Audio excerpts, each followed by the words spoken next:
الثابته ما يزال بيدفع بست لاعبين داخل منطقه الجزاء. لعب على مرتين تسديد والحارس ما انقذها بصعوبه.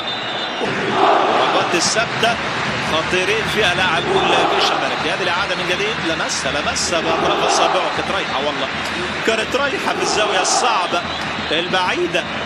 تمريره محمد مفيد يلعبها عرضيه خطيره تبعد في اللحظه الاخيره والتسديده والدفاع. تغيير اتجاه اللعب على الجهه اليسرى. اوروبودي يلعب كره على الارض. محاوله خطيره تاتي الان هيسدد. سدد جول. الهدف الاول ياتي الان من اول هجمه منظمه لفريق اسكو دي كارا. يسجل اوروبودي بعد ما عمل هات وخد في منتهى الروعه. كانت واضحه الهجمه وواضحه خطورتها من البدايه. قذيفه تاتي من جانب اللاعب رقم 4 اوروبودي تهز شباك الحارس محمد بعيو. واسكو دي كارا يتقدم الان في ملعب الامير مولاي عبد الله بالهدف الاول. شوفوا الرقابه كانت غائبه في هذه اللقطه وامامه مساحه وامامه وقت. خد كل وقته خد كل المساحه وارسل صاروخ على يسار الحارس محمد بعيو. لم يستطع بعيو ان يصل لهذه الكره. هدف جميل ياتي لفريق اسكو دي كارا. اذا اسكو يتقدم الان عكس مجريات اللعب من اول هجمه منظمه ومن اول تصويبه ما بين القائمين والعرض سريع على من جانب رضا سليم. يلعب كره في الامام. رضا سليم عادل حمزه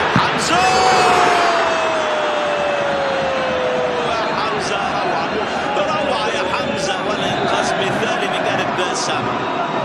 انقاذ رائع من جانب حارس مرمى فريق اسكو دي كارا. لكن شوفوا حمزه يا ولد يعني نفس الكره بالقدم اليمنى وارسل صاروخ بالقدم اليسرى. نفذت الركنيه ورضا سليم يلعبها عاليه والحارس الجمهوري يلعبها. موجود ايضا بورجس على مقاعد وكان سجل في بيراميدز.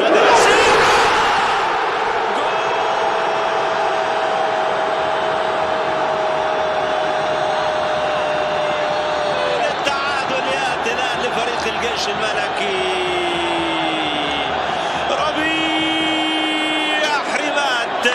يعيد ربيع الجيش الملكي مرة أخرى من جديد في هذه المباراة. كرات الثابتة وأهميتها والكرات الثابتة وبراعتها في التنفيذ كانت روعة من جانب اللاعب رضا سليم. وفي الموعد المناسب ربيع يعيد فريق الجيش الملكي لأجواء هذه المباراة من جديد. 1-1 أصبحت الآن النتيجة. هدف التعادل يأتي بنفس الطريقة اللي تسوق منها فريق بيراميدز في مناسبتين امام فريق الجيش الملكي. وربيع يحتفل بهذه الطريقه. السقوط الثاني كان غير مقنع. رضا يلعب كره عرضيه خطيره الثاني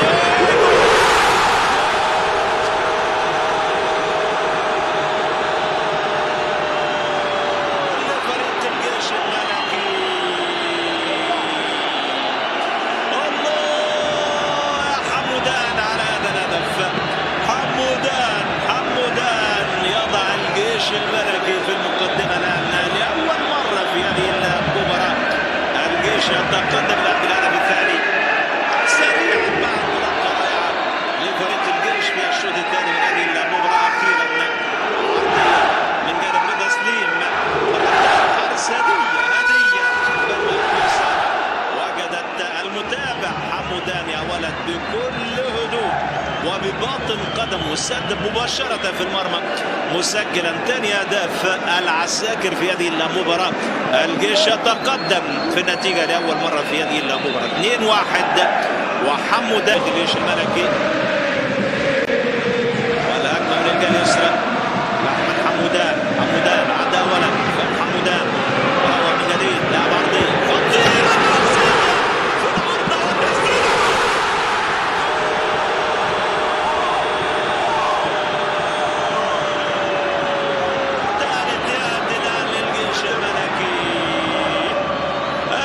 يضرب بالهدف الثالث عن طريق حمزة إجمال.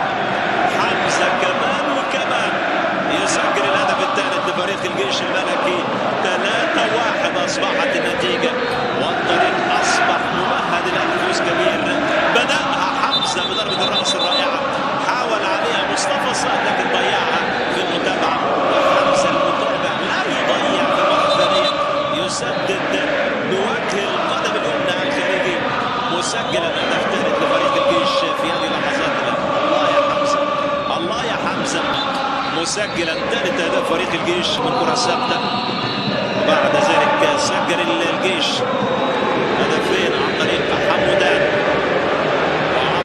وعن طريق حمزة إجمال. وادي الرابع يا دلال، فتح الجيش على الرابع ومصطفى صاد يسجل اسمه في قائمة المسجلين الأهداف في هذه المباراة. الهدف الرابع يا دلال لفريق الجيش الملكي، يضرب الجيش بالهدف الرابع بعد فلان لهدف على فريق اسكو ديكارا. حمزة يصنع في هذه اللقطة ومصطفى يسدد، ولحسن حظه التسديدة كانت في منتصف المرمى لكنها مرت بعد